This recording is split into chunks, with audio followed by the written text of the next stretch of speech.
we are pulling onto the Flight 93 Memorial Road, right off of State Route 30.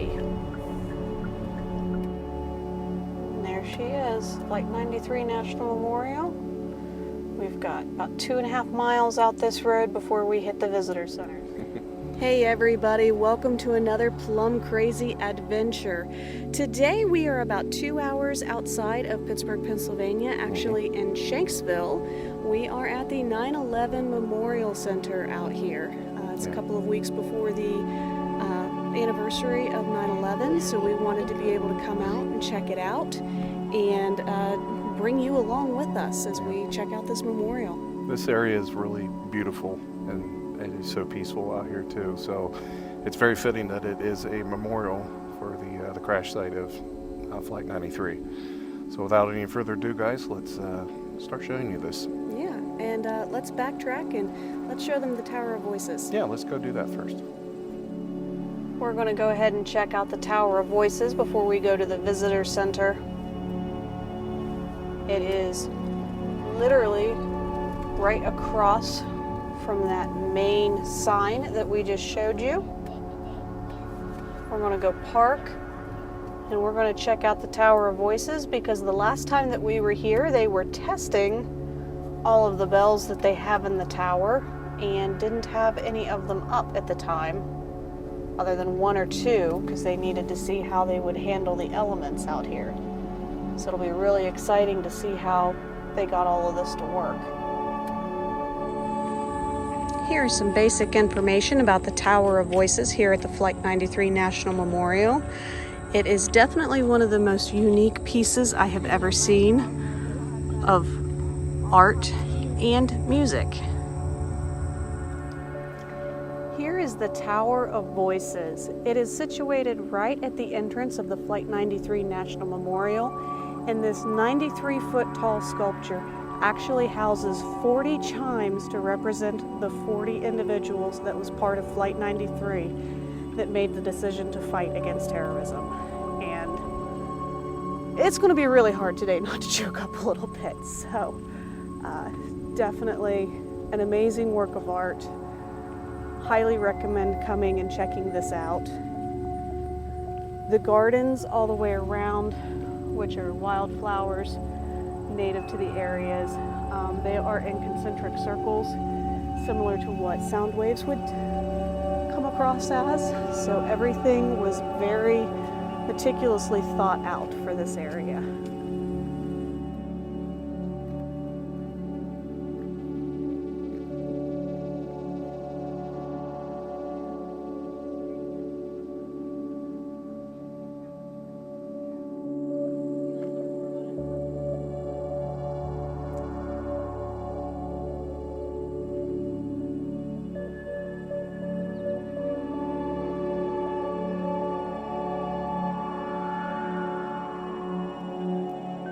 I've been here for 8 years, so what's incredible about the time that I have been here is that I really watched the memorial be built.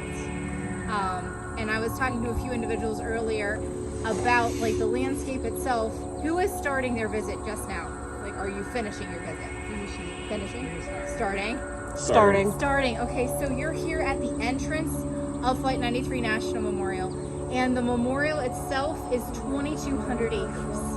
That being said, most of that landscape is an abandoned mine landscape. It was either surface mined or strip mined or deep mined. So this northern portion was all deep mine. The ridges right behind me, you can see them kind of clearly behind the tower. From that point south, that was all surface mine. The surface mine stops in the 1990s, and that just sits fallow. The deep mine was operational, and the road that you drive in on today, that is the old haul road, and that's how the coal was hauled in and out of the site. So the north side of Route 30 today is Gamelands 93, named after Flight 93, and specifically passenger Richard Badagno, who was a Fish and Wildlife Officer aboard Flight 93. So the memorial seems very large, but the Grand Contest, most of that is coal mine. And then there's a portion that was owned by the state of Pennsylvania still today. And then there's a couple small farms that are in that privately owned portion. So we're here at the entrance at the Tower of Voices, and the memorial consists of three main features. The tower is here, welcoming visitors in or being the last thing you see on your way out. 2 miles from here is the visitor center. The visitor center is going to tell you the story, frames up the information, and there's a black granite sidewalk. Anywhere you're on that black granite sidewalk, that is the flight path of Flight 93. And it pierces through the 2 giant walls there, and it's also at the Memorial Plaza. So the Memorial Plaza is the first phase of construction.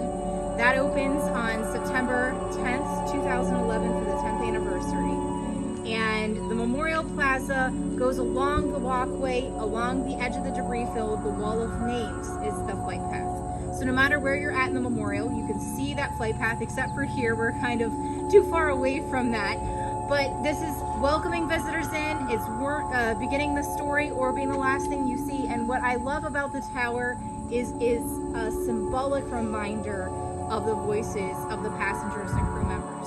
So what's unique about Flight 93, and it's not, totally unheard of the phone calls that are made on September 11th, but what's unique about Flight 93 is the phone calls that they make and learn the story, and they're able to tell what's going on. So there's phone calls on other planes, but aboard Flight 93, they make those phone calls, and because the delay that Flight 93 had, they're able to figure out what's happening in New York and then at the Pentagon. And they put the story together as they're making these phone calls. They take a vote and decided that they're going to do something.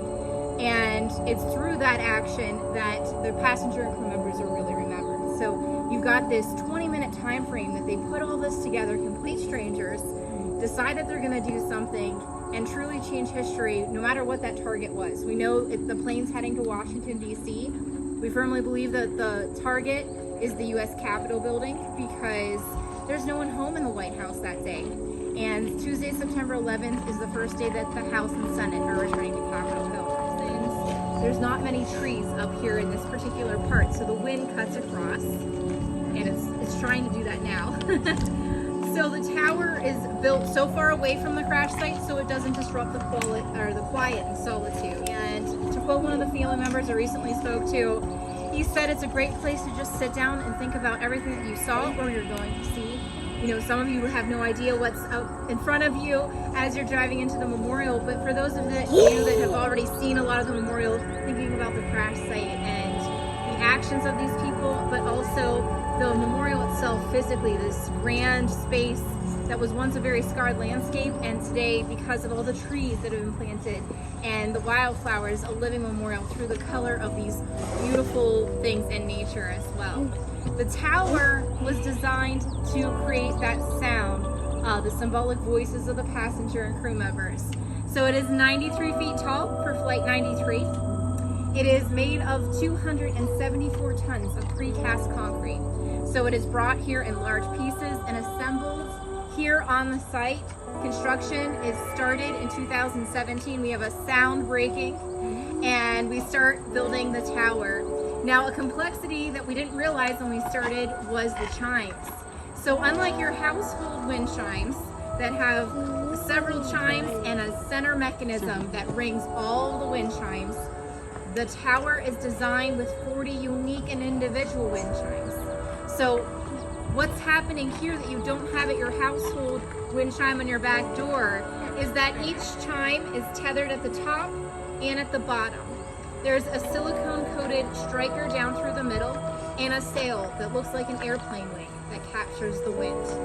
So on your household wind chimes, you have one sail and it hits that center mechanism and it rings all of the chimes.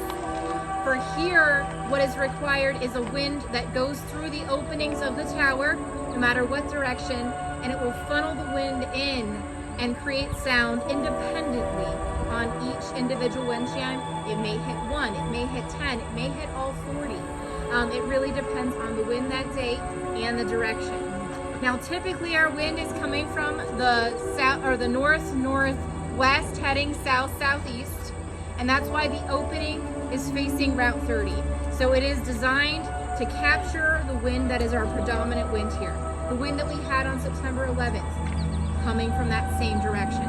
So symbolically, that's why that tower is facing the opening and the wind coming from the north-northwest heading south-southeast. The tower is 11 feet in diameter inside, and on the outside it's 15 feet in diameter. There are 8 columns or pillars. Each column or pillar has 5 chimes. 5 times 8, that number 40. 33 passengers, 7 crew members. The chimes themselves weigh anywhere from 100 pounds to 150. So when people ask me, why do I not hear the wind chimes? It takes a substantial wind. Think about someone that weighs 100 pounds, or, and the wind blows. It's not gonna take much to move a light wind chime, but these chimes weigh a substantial amount, and they're tethered at the top and the bottom. So the wind has to capture there on that bottom wind chime and then hit the striker. So how much wind do we need? It's anywhere from 8 miles an hour to about 15 is that perfect window that it's making a cacophony of sound. And I promise you, on a day like today, I've been here for a long time, I can tell you, today you'll hear something if you sit and wait and be patient. I call this reflective listening. And, this day and age, we're so ingrained that things have to happen automatically. It does cause you to sit and be patient and just wait for it. And when you hear it, it's like this gold moment. So please wait for the tower. She will sing, I promise. But it does create this cacophony of sounds. And on a day like today, you're going to hear a subtle tone like a rubber mallet on a xylophone. On a really windy day, it will create a much louder sound. The chimes were installed on September 9th, 2000. Did you hear her? September 9th, 2020 is when the chimes were fully installed. The tower opened in 2018. So we've had some time to play with how the acoustics work. And on a really windy day, you can hear it for a half mile to a mile. So that's why it's so far away from the crash site. We don't want that to disrupt the quiet and solitude of the Memorial Plaza where that crash site is, but also to be a place that you can reflect away from everything else. The tower is unique in many ways, with the wind and having to funnel the wind in, but on a really windy day, it does carry. And if you look, you can see a little brown building on that hill about a half mile away. That's our headquarters, and you can hear it on a very windy day from that location. So December 24th through January 1st, we had very high sustained winds of up to 65 miles an hour. When I say that, it was negative 24 degrees here. So it's not the type of weather you want to sit here and listen to the tower, but you can hear it on our live cameras. So behind you, those 2 cameras are through our partner at EarthCam, and they've been our partner since the very start of construction. And you can watch the time lapse of the memorial being built if you go to their website. And they do have live streaming, so we have 3.8 million visitors that watch via that camera. You're welcome to tune in anytime. Just Google EarthCam, Tower of Voices, Flight 93, and be careful what you say, because those cameras have a very, very powerful microphone. So that is my fair warning. There's also recordings of the tower on our website. You can scan the QR code, listen to that. I'm more than happy to answer any questions you might have about the tower. One of my favorite elements of the design are the diagonal lines, which you'll see here at the tower, at the visitor center, at the Memorial Plaza, and those are all reflective of the eastern hemlock trees. Those are the trees that are witness to September 11th here at Flight 93's crash site, and they'll tell the story. When the investigators get here, those trees really yield the most evidence, but they tell what happened at Flight 93. So you see the diagonal lines in the tower, you see the diagonal lines at the visitor center. The concrete walls are all textured with hand-painted hemlock beams, so that reoccurring. So I want to thank you for coming out here, letting me tell you a little bit about the tower, about the memorial. If you have any questions, I'll just be over here. I'll help anyone take a picture. I'm really good at that. So. Well, we just got to listen to one of the park rangers give us a little bit of a story about the Tower of Voices, and absolutely so much information and really, really good presentation. Yeah, it was a great presentation. She did a wonderful job. There was so much so much stuff to look at, the small details and stuff, and the way everything's designed, the way the designs are in the concrete. You know, the whole thing just tells a story. So it was a really good presentation. I thought she did a wonderful job. So Yeah, and I'm really glad that we stopped here because it's been a couple of years since we've been here. The last time that we were here, they actually hadn't installed all of the chimes. Right. And even though it's a quieter day as far as the wind goes, so we've only been hearing here and there a chime going off. Yeah. Definitely would love to come out here, maybe in the winter. Not necessarily to get out and walk around a whole lot, but especially when it's not negative 24 like she No. was talking about. So but it would be cool, like come out and just listen to it for a little bit. yeah, So maybe we'll have to do that this winter. yes, probably not for a video. You're going to have to come out and check that out for yourself. Yep. So we've just pulled into the visitor site, and as you can see, everything is very flat. There's plenty of parking. This is a very accessible place to come and visit. And if you remember, she was talking about, I believe she called it the obsidian walkway, the black walkway. This is actually the flight path that Flight 93 took right before she crashed. And as you can see, Scott and Nick are way up there. They're going to be going through those in just a minute. But I did want to point out this building over here for you real quick. This is where the restrooms are housed. Now I will say this area, because we're at the top of the 5th tallest area of the state of Pennsylvania, which we learned from our wonderful park ranger earlier, it gets really windy. So if you're using those restrooms, keep in mind that those doors are really heavy because they need to be in order for the wind not to take them. And so if they are too heavy for you to use, make sure you take advantage of the push for handicap. And then right here, this is a much better view of what we will be seeing. We're going to go to the Visitor Center complex. We're going to drive by the Memorial Groves. And then I think we'll also check out the Memorial Plaza and the crash site. We've already seen the Tower of Voices, and the walkway is another really beautiful place to check out. Here's a really interesting map you can check out and give you an idea of where things are. So this is where we're at. It's all the parking, those trees, the groves all the way down through and around. This big walkway goes all the way around us. You can actually see the flight path right through there. And that's where it came to rest. Just as a heads up, when you are here at the memorial site, they do ask for no smoking, no food or drink beyond this point. Also, pets are not allowed past this point, so they're going to have to hang out in the vehicle with somebody. And they also ask that you not bicycle, rollerblade, anything like that. Just use your feet or your ADA accessible vehicle if you happen to have one of those. Here's a stark reminder of why we're here today. 8:46:30 a.m. American Airlines Flight 11.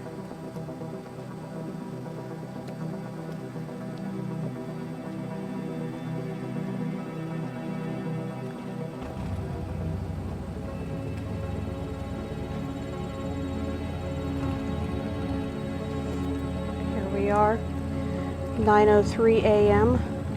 Second World Trade Center, United Airlines Flight 175.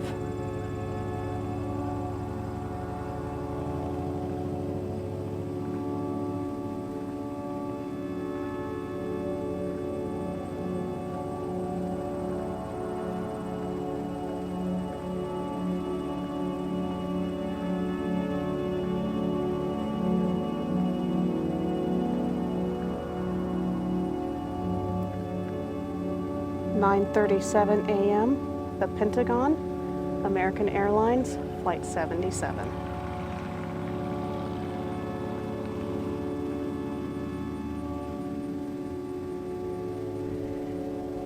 Now, because Flight 93 was delayed, this is why they realized that something was happening. And this is why they all decided to take a front and stand against terrorism and keep any others from losing their lives.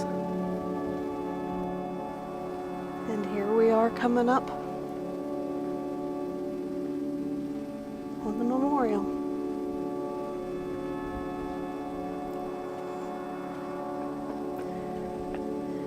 Now, it might be a little difficult to see, but bear with me as I bring it forward.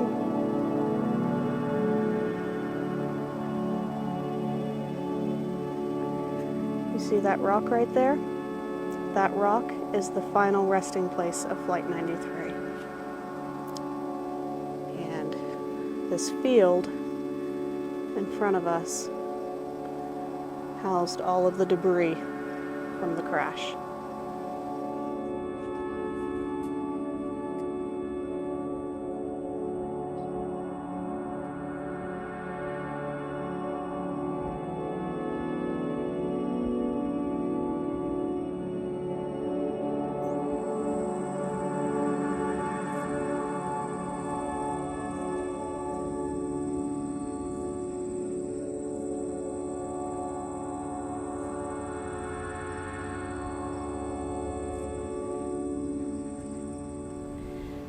Now I think we're going to go ahead and go into the Flight 93 National Memorial Visitor Center, which I believe is open until 5 today.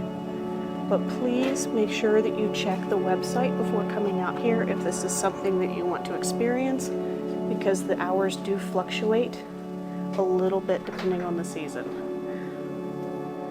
Alright, while Nick and Scott check out the gift shop, we're actually going to go ahead and check out the exhibit and then come back to see what Nick has decided he wants to get.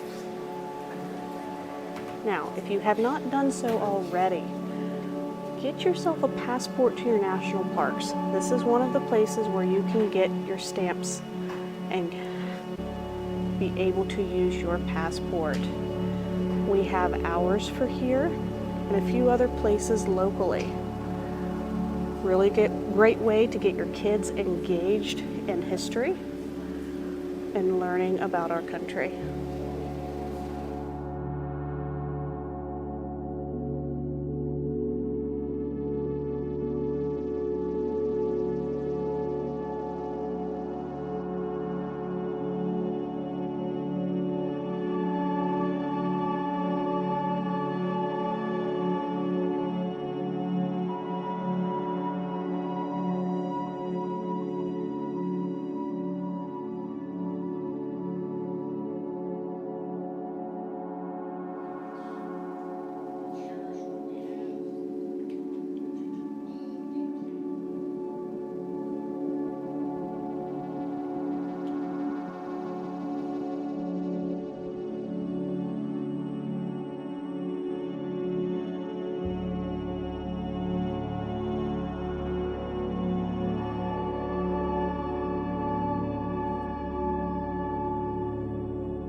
This is a little passport. We actually have this one. And now that I think about it, I think we actually got it here. They have a very wide range of shirts and hats. If you would like to make a purchase, and all of your purchases directly help this park because it is a non-profit. I'm walking around and I can't not help but think of what an intense sense of reflection I've been having throughout this whole experience and coming out here today. Now, we've been a few times, but coming out, doing a video, actually talking about what has happened and why this is even here, which, let's be honest, this shouldn't exist. It shouldn't. I am grateful and overwhelmed by the fact that it is, for the people that lost their lives, both during the terrorist attacks and also for the Flight 93 crew and people that were flying. But this is one of those things, and I really think that anybody should come out here and they should check it out. Now, Nick, he has no concept. He didn't live through it. He doesn't have those memories coming back of where they were on 9/11 in 2001, which I'm sure anybody that is watching this video that can remember that date automatically knows when they heard about it and what they were doing. I was sitting in a girls' locker room at an 8th grade basketball game, getting ready to go out for our very first basketball game of the season, and they were debating on whether to have us play or have us go home. So that was when I heard about it. Fry High School, of all places. It wasn't even at our local gym or anything like that. So definitely an interesting reflection on that and thinking about it. And I know that it has completely reshaped how we do things and what we do. I know that a lot of the things that I do as a family travel specialist, I do with safety in mind and make sure that people understand how TSA works and what they need to, what they can take, what they cannot take, things like that. All of that is shaped because of that day. And yeah, this is a hard video to put together. Well, we just parked down here at Memorial Plaza. Right over there are the restrooms, so they do have restrooms on site. But as a heads up, they are porta potty style. They are not flushing toilets. So if that is something that you would much rather use, make sure you use the restrooms up at the visitor center before you come down here, because there isn't actual plumbing down here. So this is Memorial Plaza. There's all of the information. As you can see, Flight 93 actually took off from Newark, New Jersey, and then turned around to head back to a location that we are not 100% sure where they were going, but they do believe it was the Capitol building. They do offer presentations from time to time, as you can see right here.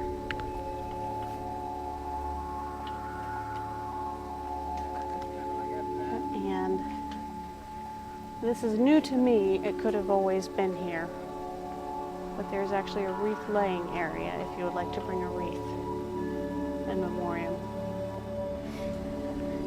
As you can see, more evidence of the hemlock trees.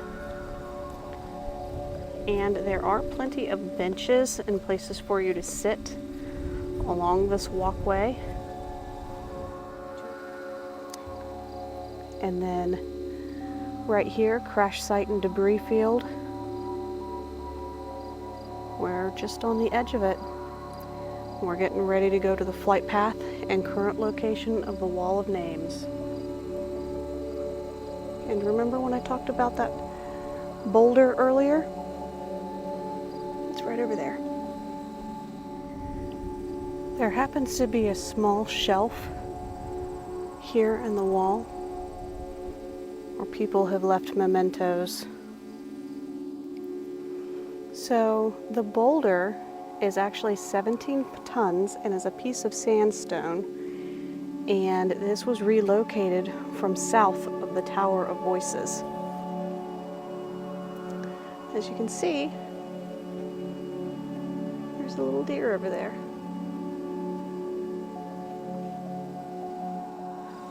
We have officially made it to the Wall of Names, which happens to be in alphabetical order all the way down through. This is of the 40 passengers and crew members aboard Flight 93. As you can see, the pathway continues. And behind this wood-hewn gate is the final resting spot of the Flight 93. Well, guys, I think that is going to wrap up our 9/11 memorial video. It's a couple of weeks before the anniversary, and so we wanted to make sure that we got out here and checked some things out and just kind of got to reflect a little bit before the craziness of the actual event. Yeah, it's a great way to come out here and just have a moment of peace. It's, you know, it's so surreal. You know, it just takes you. It's a good time to be thankful for what we have. Very, very, and it really takes you back to that horrific day, and I know it's brought up. It's brought up some memories, which you've heard mine. Unfortunately, Scott's also dealing with allergies, and the wildflowers all through here are not helping him, which is why he hasn't been on the video much. He can't stop sneezing. Yeah. Hopefully we get through this. Yeah, so I guess with all that being said, guys, we're going to go ahead and get out of here and get on to our next Plum Crazy Adventure. And as always, are you guys ready for your next Plum Crazy Adventure? Because we are ready to get you there. Talk to you soon.